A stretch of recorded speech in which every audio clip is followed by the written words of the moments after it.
Hi MS Translators, welcome to another one of our Facebook Live Q&A broadcasts. It's my pleasure tonight to be joined by Associate Professor Andrea Kirk-Brown and Associate Professor Pieter van Dijk. It's nice for a change, not for you just to have to look at my face and have some people more interesting to talk to. And as you will have seen over the past few days, we've already been sharing some insights from the fantastic research that Andrea and Pieter are doing here regarding employment for people living with disabilities and chronic illness in general, but more specifically yesterday in particular, talking about people living with multiple sclerosis. And that's the point of our Facebook Live broadcast tonight, is to allow you, the MS Translate community, to come on and ask questions to both Andrea and Pieter about their research. So we've had a number of comments that have come through, and we might start with those while people start to come in, and I can already see that we've got a number of people watching. So hello to the people that are watching. As always, as I say, let us know if you're here. For the people who are on board, say hi so we know who's joining us at the moment. It's always nice to know who the faces are behind those numbers that are watching, and feel free to start asking your questions through as soon as you have them. So I've told Andrea and Pieter I'm very thankful that they've stayed here at work until 7 p.m, that we will definitely cut off the broadcast by 8 o'clock. So it's not like some of the ones where we talk for hours and hours. We'll make sure that we let them get home at a reasonable time. So as soon as you have questions about any of the content you've heard so far, feel free to drop them in. But I guess for people who may not have seen the first two videos and watching at the moment, would you guys mind just giving us a quick little intro again into the sort of research that you're doing? Sure, Andrew, do you want to start? Well, I guess a lot of our research is simply geared around trying to improve the overall quality of working life for people with MS. And that research has revolved around decisions that you have to make, which I think are really key decisions, like do you disclose your diagnosis in the workplace? And that's raised some interesting responses from people already on the website, hasn't it? With some people have really surprisingly positive responses from their manager, their bosses, and some people have really quite sad stories and really negative reactions. What we found in our research, and our colleagues have also found, was that, thank goodness, those negative stories are very much in the minority. By far, in all the data that we've collected, the majority of responses by employers have been positive, which is a really nice story, and maybe that's something that people want to talk about. Yeah, well, I was absolutely taken by with one prime example, I think, in life. And firstly, thank you, Brett, for helping us with this. We would not be able to do this ever, so thank you very much. One story that always sticks in my mind, I don't think I'll ever forget it, was this person who had MS, and as the symptoms evolved and deteriorated, and she found it more and more difficult to manage them at work, she really wanted to tell her boss, and she felt reluctant because she thought that the response would be quite negative. So she put it off and put it off, which is one of the challenges, because sometimes you can put it off for so long that any help that you receive is probably a little too late to actually get the full benefit from them. But anyway, she put it off and in fear or expectation that she was going to get a very negative response. And so she finally spoke to the boss when it got too much for her, and she was floored by the response that she received. It was, well, come into my office and let me tell you about my family. And it was supportive, it was inclusive, it was how can we help, what can we do? And I think that was one of the things we found most, was that when you actually do disclose, and the most beneficial response was from the employer, and this is something that employers don't necessarily get sometimes, is that you ask the person, what do you think we can do for you to make it easier and get the most out of your work? And that's the very response she got, and it was a wonderful, wonderful story. Now, not all stories are like that, but we were encouraged, though, we're expecting probably more on the greyer side, that the majority were on the brighter side. And I think that was very encouraging from someone that I suppose would like to believe humanity is fundamentally good. And I think that one study done earlier by some of our colleagues looked at over 1,000 people who had disclosed their diagnosis. And what they found was, over that 1,000 people, around 8% reported back that they felt that they'd been dismissed or really badly discriminated against because after they had disclosed their diagnosis. But the rest weren't, and that's a really positive story as well. Absolutely, and our data suggests that the earlier disclosed, the more likely you'll remain in employment and your tenure will be longer. And what we also want to look at, it's not just about retaining your employment, it's not just about having a job, because some people hold on to jobs just because they're in an economic dilemma. And I get that, I understand that. It's better to have a job that you might not really like or get fulfillment from than having no job, particularly if you have the weight of a declining or possibly declining health situation. But what we are really interested in is not just retaining jobs, but also, as Andrew said at the outset, the quality of work life. So the what you can draw from your job as well, that your satisfaction, fulfillment, all those sorts of things are really important to encourage you to retain, look for ways to manage symptoms and stay in work. And we all find meaning from our work, and we don't think it should be any different for a person with MS or any illness or disability. And it's not about your disability, and it sounds a bit of a cliche, and I see it quite regularly, it's about your ability. And the most successful outcomes we saw was when the manager, the employer, the leading hand, whatever it was, focused on their ability.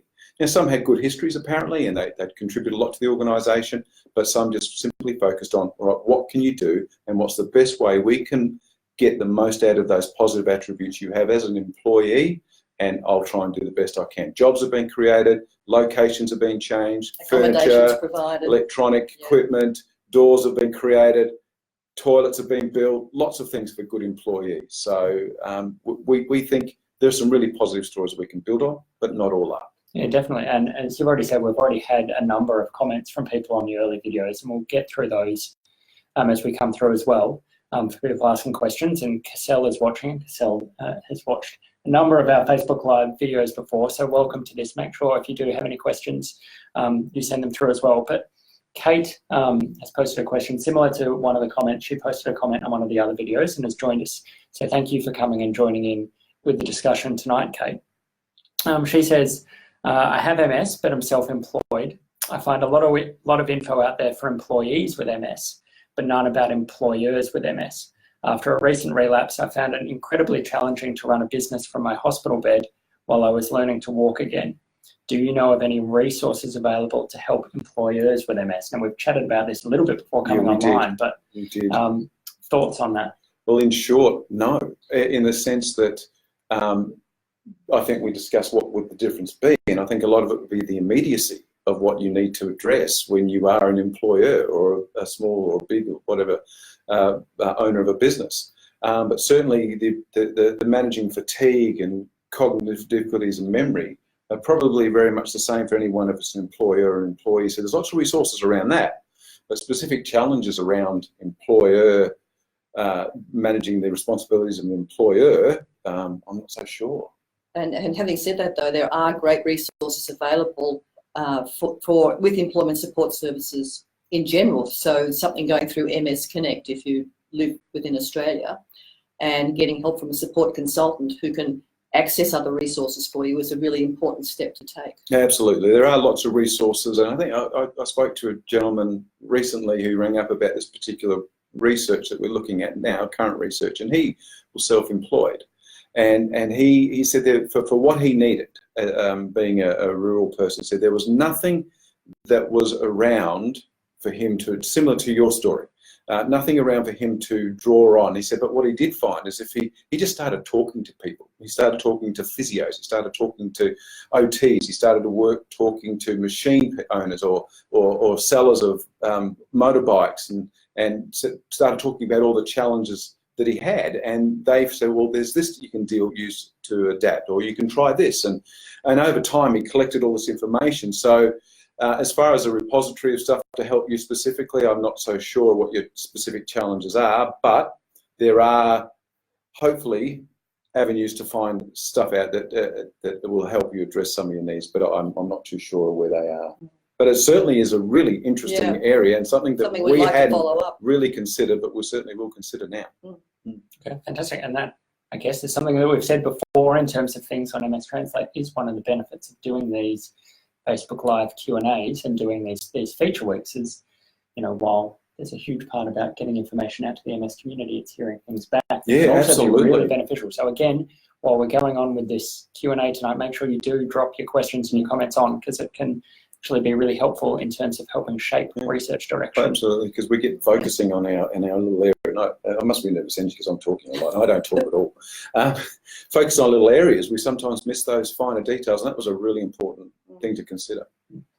Another question that we had, and again, we talked about this a little bit before, or more of a comment from one of the early videos, was from Julie. So she disclosed earlier in the year she worked 40 to 45 hours already and was having more thrown at her, and she had to tell them why she couldn't take on any more tasks.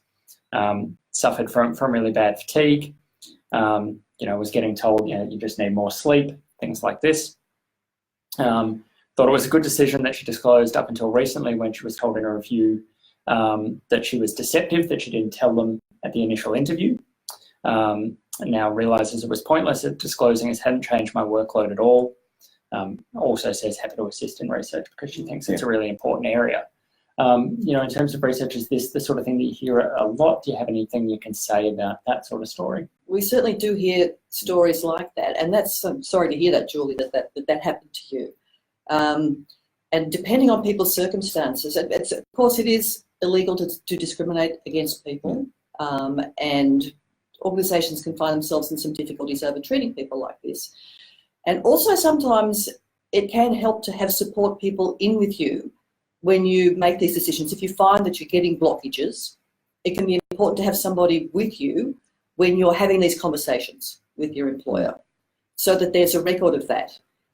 Even as we were saying before, we were talking about MS Connect. If you get a support person to come with you who can take notes, make decisions about what's going to be offered, what sort of adjustments and accommodations are going to be made for you, that adds a little bit of incentive to organisations to comply with the kind of decisions that you make. Yeah, absolutely. We don't really often want to draw the legislation card, and that's our safety net. And some people are a little bit more, they don't maybe see it as we would, and not everyone's going to respond favourably. And it'd be interesting to understand the reason why they felt they were deceived. And you had perfect right not to disclose, and that is something that can be addressed through MS Connect. So we've had another question come through from Cassell, who's watching at the moment. The first part of it is going through part of a medical history in terms of where it led up to, but obviously had some bad issues with MS that included having some seizures as part of that. And back when she was working, she was chef manager with a large catering company.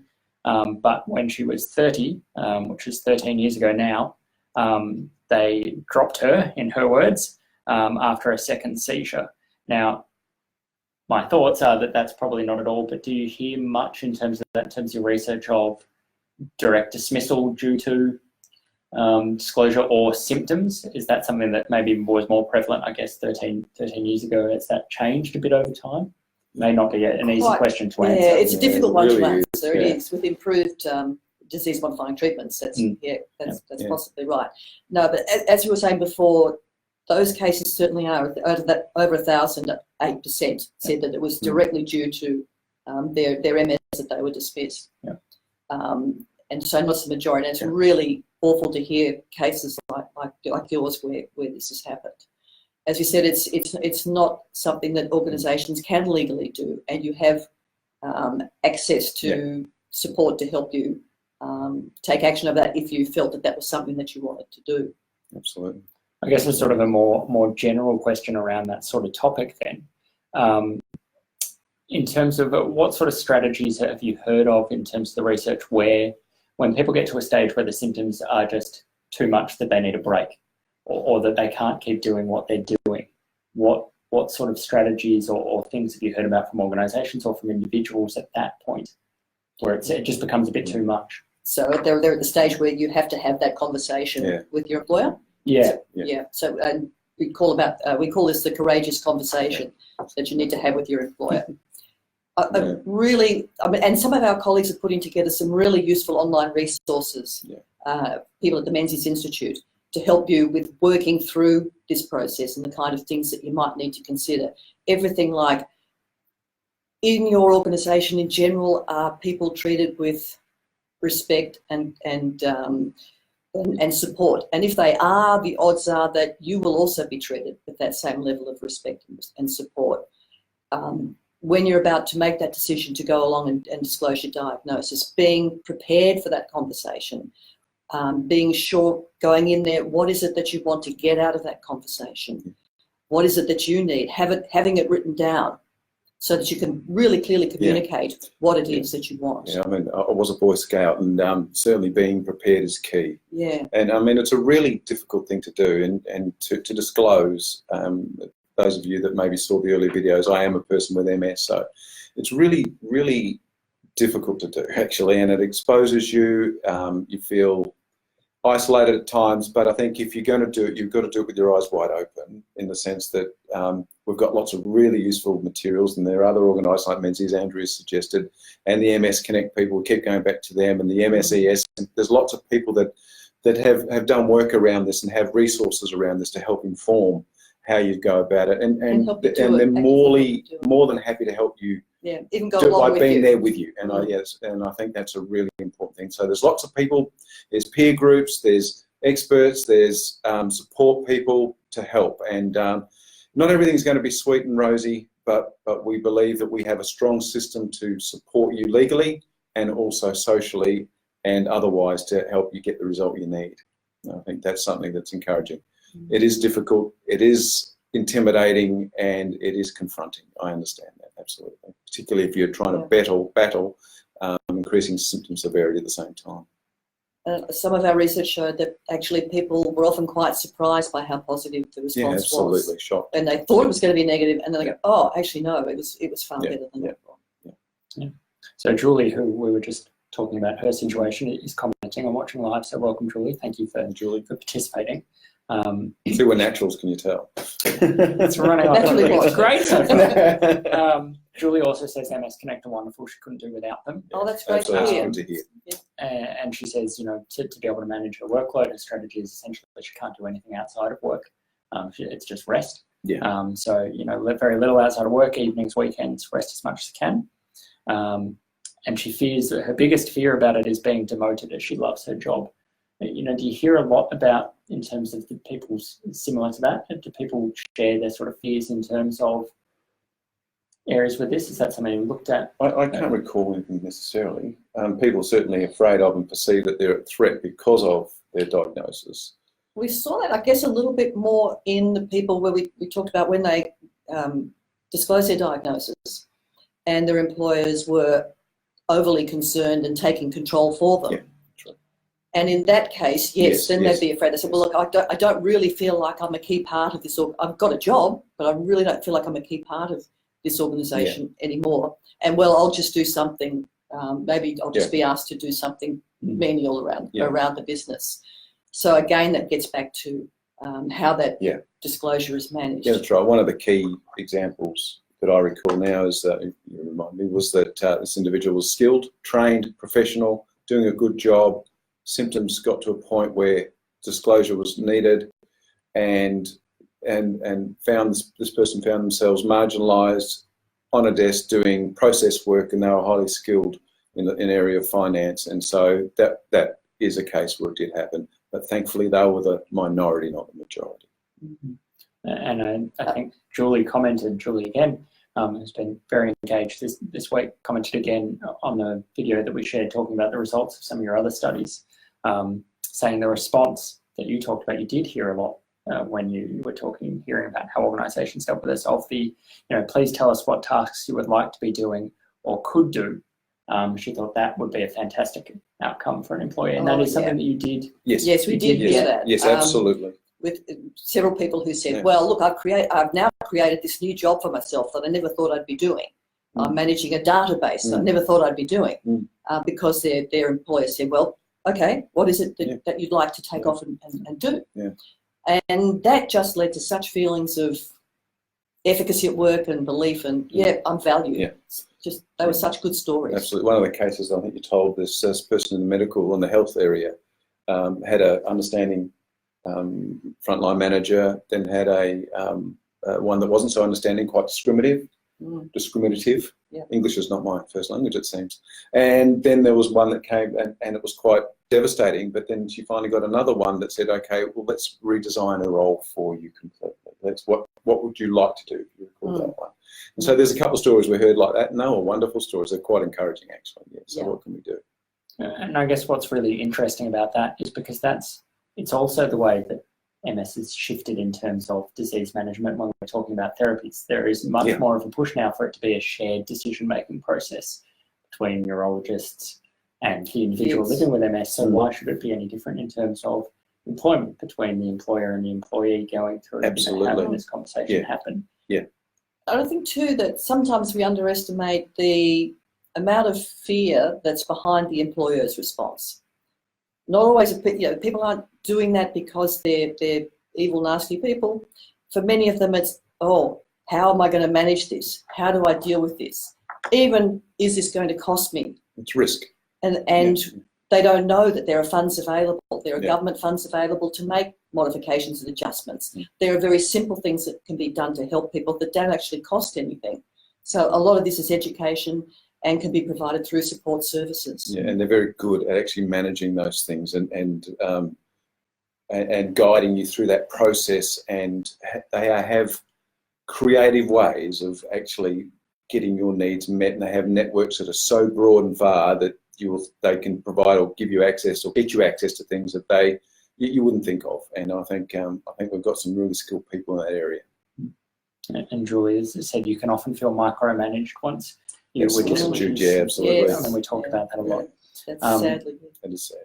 Castella's also commented, when you shared that obviously you are also a person living with MS, she says, but you look so well. So you were thinking that I was going to be the stage makeup. Yeah, we've done a lot of work to getting camera ready. But as you know, it's a deceptive disease. Exactly. So another comment that we got on one of the previous videos was from Marie, again talking about disclosing and trying to make that decision. She said, I've been tempted to disclose, but I have a senior management role. I'm not confident it would not impact my career. There are times I really, really need to rest. I've even been reduced to locking myself in the ladies' room to close my eyes for 10 minutes, but I still don't feel confident disclosing my MS. There's too much ignorance around to deal with the questions and backlash. Public education is the answer, but you so rarely see TV documentaries or news coverage of this diabolical and debilitating condition or high-profile figures raising awareness. Now, obviously, there's a couple of things to unpack there, and I'll let you guys talk about it. But I mean, one of the key issues that came out in one of the videos, and when we've talked about it a bit as well, is that one of the biggest things that you're pushing for with this research is to improve education for organisations and companies. Because it's not often, as we've said, it's not coming from a place of maliciousness. But I guess there's sort of comments there, and I want to address the different parts of that. Yeah, I guess, Marie, again, maybe we'll go back to how people in your organisation generally treat it. Do the people who are your supervisors, are they generally supportive to other people who've raised other issues? Doesn't necessarily mean MS, but any other personal issues. Have they been supportive, or have you seen that it's being dismissed? That's going to give you a good idea about how they're going to treat you. It's a very difficult situation. It is very difficult, and some of the peer groups might be able to help address some of those issues, that are around. So, but this is what we're trying to address: is trying to educate, inform, and help people have those courageous conversations. And it does take courage, as we said before. It takes a lot of courage. And I don't know the size of the organisation that you're with, Marie, and some organisations have really great employee network groups that can help you link in with resources or get help, and even information for managers and supervisors who might get on and say, hey, I need some help. I've had somebody disclose a diagnosis. Can anybody help me with some advice and suggestions? So there are some good models out there that we're hoping to grow. Yeah, absolutely. Can we, I guess, in terms of the process for that, so you're going through, you're doing the research, and we're going to talk, we'll make sure before we finish we talk a little bit about the study that's currently recruiting as well. But you go through the research process, you get the data, put together the data, see all these different things. How do you then translate that in terms of outcomes and improve this education for for organisations? Well, I think one of the first things that we're trying to do is demonstrate those things that are important, and it's not all about good legislation is fantastic. You can't legislate good behaviour. You can't legislate good attitude. It's very difficult. You can't legislate good cultures in organisations. So we're just trying to help inform and educate decision makers about those things that make the difference and help manage your symptoms at work and relationships and challenges like you're talking about. And you had probably a more original thought than I did. But No, it's much along the same lines. And educating employers that, yes, there are resources available for them in terms of finding out what support's available, what financial support is available from the government and from other organisations. And just, here's some advice. If someone discloses to you, this is perhaps what you can say and how you might try and respond and manage that relationship. So there's resources available for it. That's what we're trying to build, really best practice ones, and situation-specific ones. So for Australia, and there are our organisations across in other countries are doing the same thing. Yeah. And so I think ultimately we'll find, and we do feel, and we are finding, that it's a combination. It's the complementary nature of disease-modifying treatments, good support systems and organisations like MS Connect, etc., and good employer practice and education. All these things need to converge and to make the situation better. There's no one, what's the term I'm looking for? One size fits all. Well, yeah, there's no panacea. Yeah. So just to break for a second, just in terms of new people who may have come on and started watching, this is a Facebook Live that we're doing tonight with Andrea and Peter from Monash University Peninsula campus at the moment. If you are on and you have questions, we're talking about all things employment and MS related, so all you need to do, just comment below the video and we will be reading out those comments and answering your questions as we go through. Had some great ones so far, so please feel free to keep commenting as we go on. Another one that we've had came through from Amanda, just another comment. So scared about being seen as defined by my MS rather than my other strengths and role achievements. And I guess that's what you mentioned before, is something you hear a lot. I think for me as a person with MS, the first thing to do is not define yourself that way. Yeah. And then you won't behave that way. And then I suppose you're better at convincing others that you won't be defined by it. It's putting it to the background, and it's putting your ability and your contribution and your activity, well, those things in the foreground. That's a personal thing rather than, the research backs that up. Yeah. But that's for me, that's what I did. Yeah, I understand there's uncertainty, there's fear associated with it at times, there's moments that you need to manage yourself, you need to self-care, all those things. But ultimately, if you have that future optimism, for want of a better term, it's achievable. I think that's for me the biggest thing I had to learn. Anything else from a more? That's it all. Yeah. Well, just sort of on top of that, and you can tell that these are live because they are very much getting thrown questions without notice here by me and by you guys. I guess as a person living with MS as well, when you see the responses that come through to these studies, I guess, are they expected? Can you go, I can completely understand that? Or do you still see responses that surprise you in a way? There's always surprise. Or there's always, well, I would say surprise. It's confronting at how difficult this disease can actually get. I'm really good at deceiving myself, I think. Yeah. And I've done that on a couple of occasions to my own detriment, and I've taken on too many roles, trying to ignore and push through the fact that I had MS. Mm-hmm. And the reality is I have MS. And if you do that, you're going to come unstuck eventually. Mm-hmm. So you've got to learn to manage your capacity early. I tried to explain this to another video that I tried doing. I did it very badly. But it's about knowing your limitations, but also being confident in your ability within those limitations. So instead of me working 60 hours a week, it's okay for me to work 40 or 45 and go home and cook a meal to relax or sit down and do nothing. I've got a sister, I've got 4 members of my family that have MS. So there's a tendency for us to collect a disease or two. And she struggles with fatigue so badly. She'll get her job done, but she'll get home and she'll be in bed until she gets up to go to work again. Now, I'm fortunate enough that I don't find that experience, but I look at that experience. I understand fatigue. I understand debilitating fatigue. I understand cognitive issues. I understand, but I also understand the disease hasn't gone where it could go. And so it's not focusing on where it could go. It's focusing on where you're at, enjoying it, and being aware of what you need to do to maintain that balance in your life. Disease-modifying treatments have been wonderful. It's stabilised mine beautifully, but I still have to confront these issues. And when I overdo it, I suffer. But it's about knowing yourself.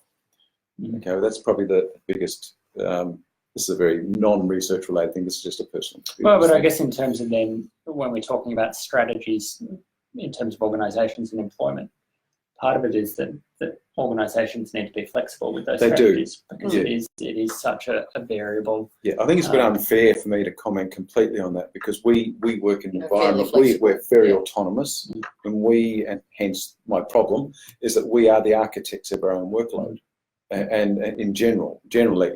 Having said that, again, I received a wonderful response from my organisation when I disclosed, and they reduced my, again, it was a bit of solicitude actually, and they reduced my load to 80% of full pay, which was nice, but so no, 80%, I said, you know what, I don't want to be treated like half a person.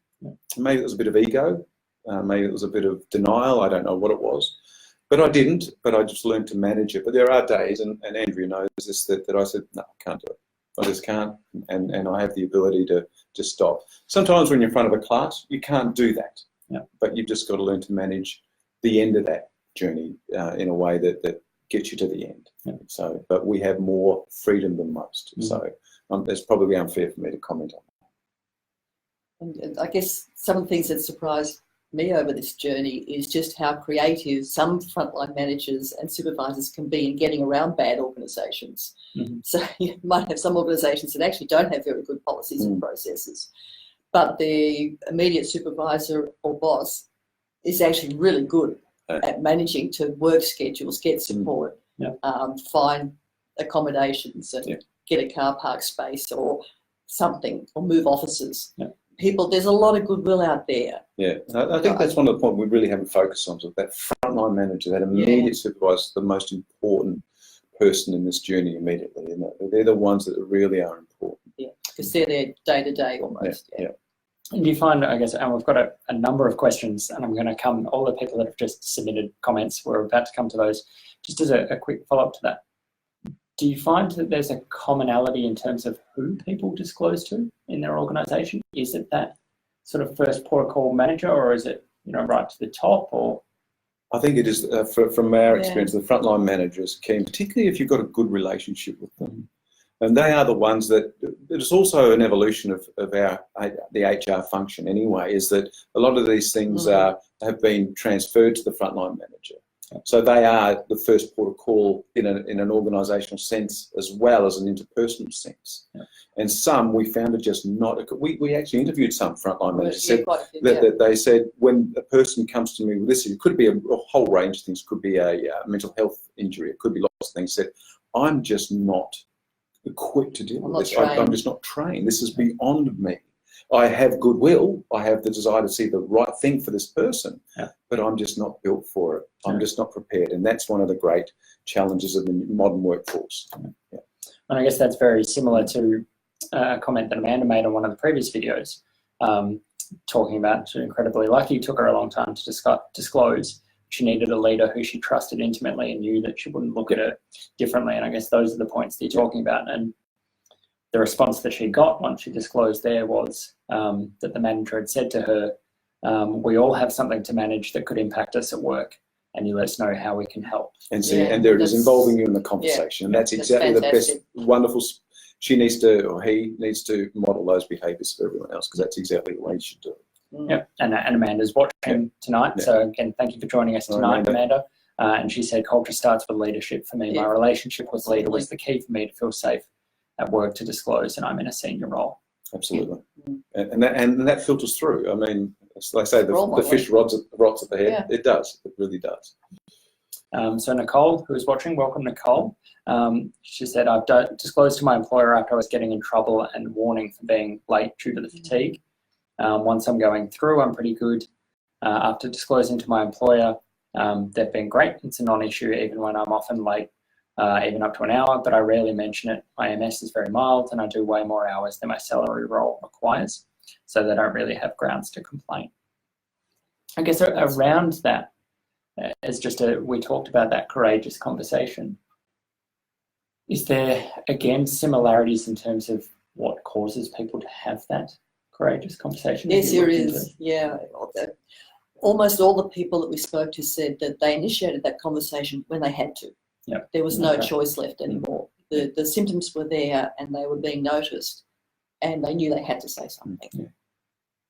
And that's fine. You've got to be ready to make that decision yourself. But as Peter mentioned earlier, you don't want to leave it so late that you're not getting the kind of help that could assist you to stay longer and get the best quality out of your work life. Not we've done any specific, we have done research around this model and this thinking, the psychosocial safety model, where there's policies, there's practices, there's what's the other one? But basically, or policies and the rules around engagement, and there's practices, and then there's supportive behaviour. Behaviour as in what you actually see, and you're identifying that. So you can have great policies. Most organisations have wonderful policies, but really poor practices. They don't always implement them. And they don't know how to get the right support to you. But we have some organisations that really have non-existent policies other than the legislative frameworks that we have. Yet as soon, and not small organisations too, by the way, some examples where as soon as they diagnosed, the world was mobilised for them to help them. They weren't constrained by policy or practice or culture. They said, well, the culture was that, we're going to help you. And they're the things that we're trying to encourage. They're the things that we want to see grow more. So Kate has commented again, I found that disclosing my diagnosis to both my employees and clients, so Kate's the one that's self-employed, has actually been extremely positive. It's been a great opportunity to educate the public about the realities of MS. There's always a fear of being seen as deficient, but overwhelmingly people are supportive of the bravery. Yeah, absolutely. That's great to hear. Casella's followed up from your comment about how you deal with your work life, and I want to focus on, we're about to talk about the recruiting study. She just said, how can you achieve not panicking? And this may not be, this isn't really the focus of our talk tonight. So feel free to let that one go through to the keeper. Yeah, it's difficult. I don't nearly really understand not panicking, but I suppose not being overwhelmed, if that's what you mean. I'm a pretty slow-moving beast anyway, so I don't get all uppity too much. And we won't talk about that.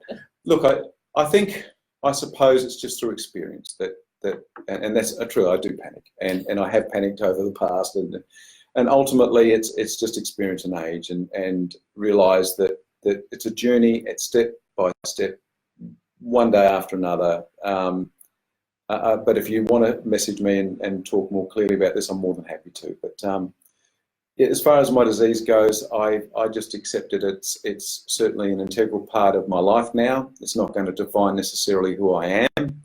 I need to respond to its varying levels of activity, but it's just part of what I do.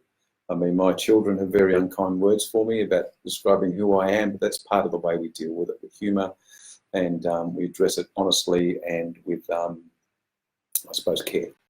Yeah. So let's now, I've seen a number of new people have started watching as well. So if you have just started watching, feel free to put some comments or questions on that we'll try and get to. We've got 20 minutes left before we're definitely cutting off for the night. If we don't get to them tonight, we will make sure that we respond to all of the comments as well. Either we'll respond or we'll get in touch with Andrew and Peter and ask for their responses to your questions. But while we wait for some of those to come through, one of the driving features, driving reasons for the feature week this week is that there's a new study that you're embarking on at the moment that you're going to be recruiting for. We're going to have videos on that that are going to come over the next few days as well. But I thought maybe it's a good opportunity to provide a little bit of information on what that study is, what you're looking to achieve, and how people can be involved. Andrew, I'll let you start with this one. Okay, well, we know, as we said before in the videos, that we know from a recent survey that's just been done across Australia with people with MS, one of the big findings is that people want more vocational rehab services, more employment support services. But what we really want to drill down to is what services are the most effective, under what conditions for people, and what kind of outcomes are those services achieving. So we can really tailor them down to people's needs. At the moment, we've got ideas about what works well, but we really need the data to back those ideas up and to improve even further the kind of services that are currently being delivered. So the idea of this survey is to track people over a 3-year period.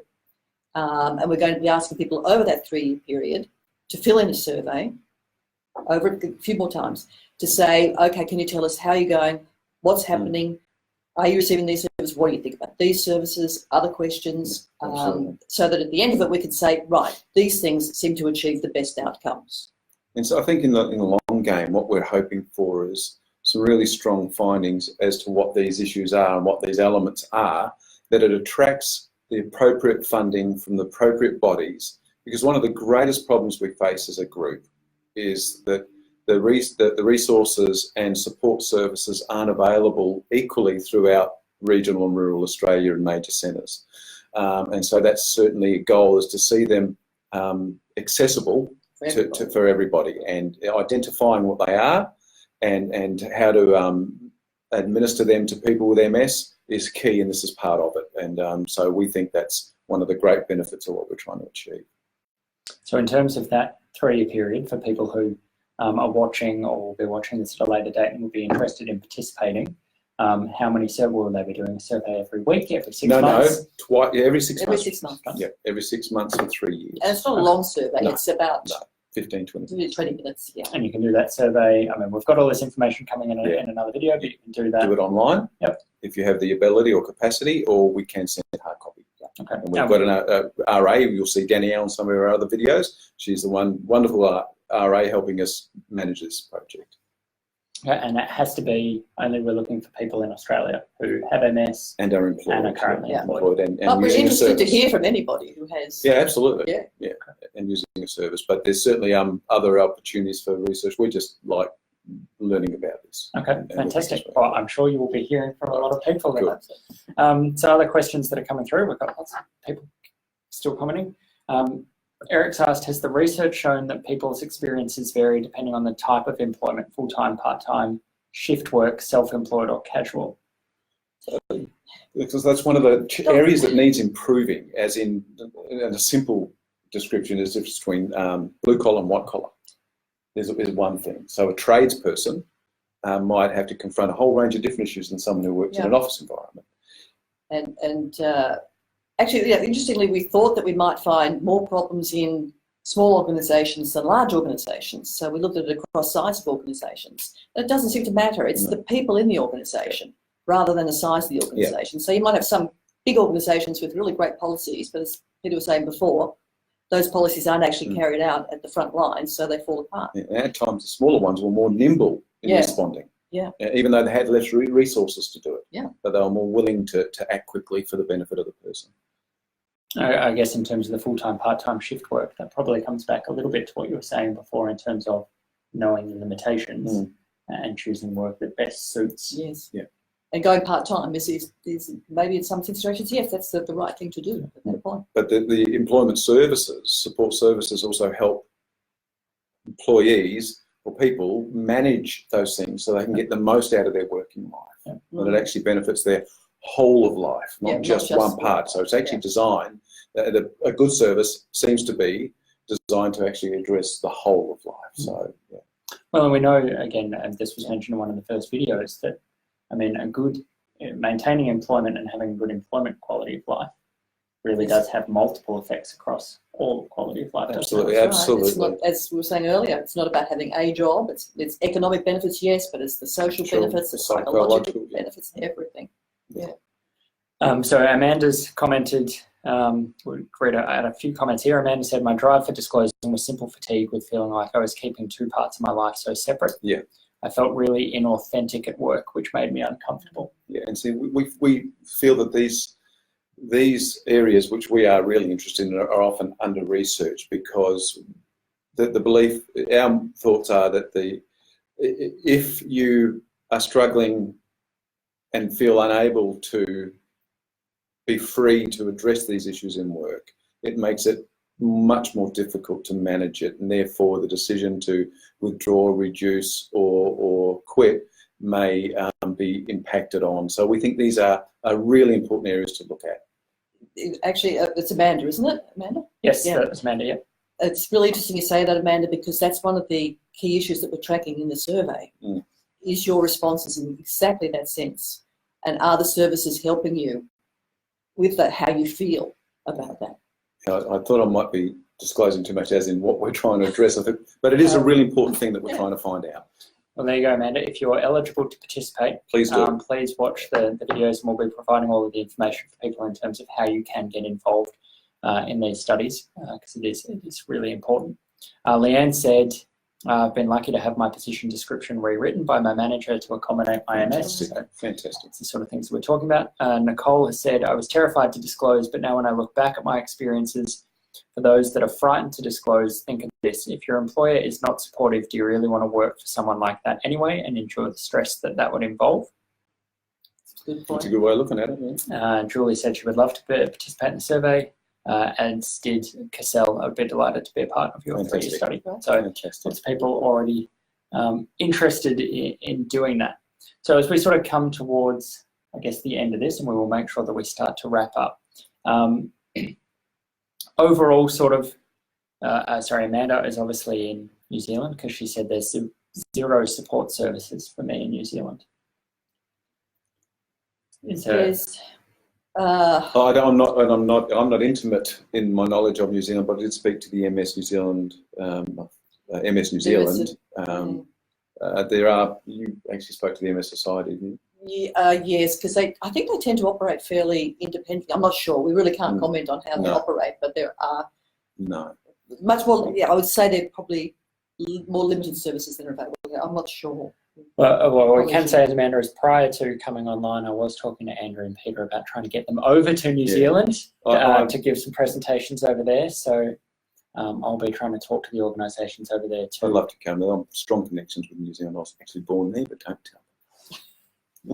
Can we cut that? No. We live still? No, my wife's a Kiwi, always there. We're always there. Yeah, so we'll be looking to try, and because, as I said, I think that this is hugely important research, and I think more people need to be hearing about it. Fantastic. One of the original comments that I made to you guys when we first started talking was I'd just come back from Europe and attended the ECTRIMS conference, which our MStranslate audience would know about because we've been sharing information on it.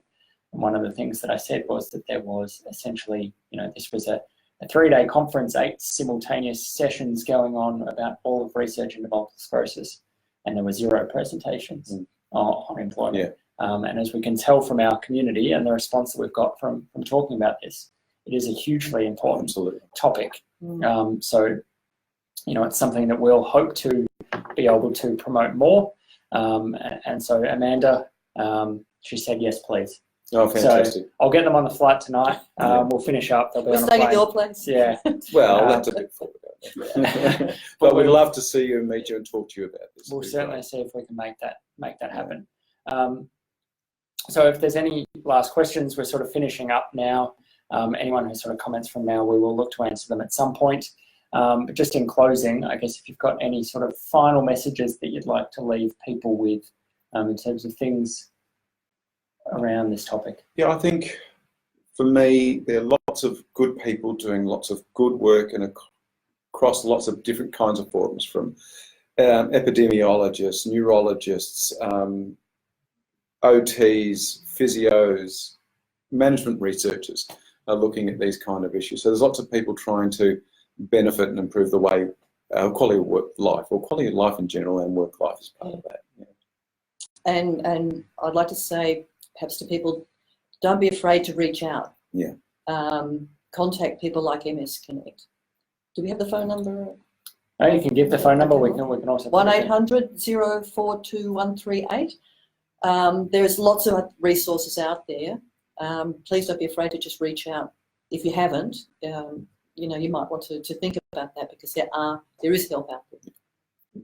So I guess in closing, thank you to everyone who's participated Yes, tonight, thank you very much. and come on and shared all of your experiences and asked your questions. To Andrea and Peter, thank you very much for giving up your time, not only tonight to participate in this, but for putting up with me during the filming a couple of weeks ago as well, and putting in your time for that. And thank you everybody for joining us. It was wonderful. But what I would say is to anyone watching, you know, it would be great if you could participate in this research. It is incredibly important research. Having spent some time with Andrea and Peter, you know, they're incredibly committed and passionate about this work. And we've managed to have a lot of conversations off camera as well. And it's been really pleasing for me and exciting for me to hear about all of the work that these guys are doing. You know, sharing your information is hugely important. As you've already seen tonight, it can help shape research directions, and there's been some ideas that now these guys can go and look into as well. But we can't get change unless we get these research studies happening. Absolutely. So the work that's going on here is incredibly important and can only happen with your participation as well. So if you are watching, you know, please do, once we put up the recruitment video, get in touch. They'd love to hear from you. Thank you. Thank you very much No, again thank for your you. time. Thanks, Brett. Thank you. Thanks, everybody.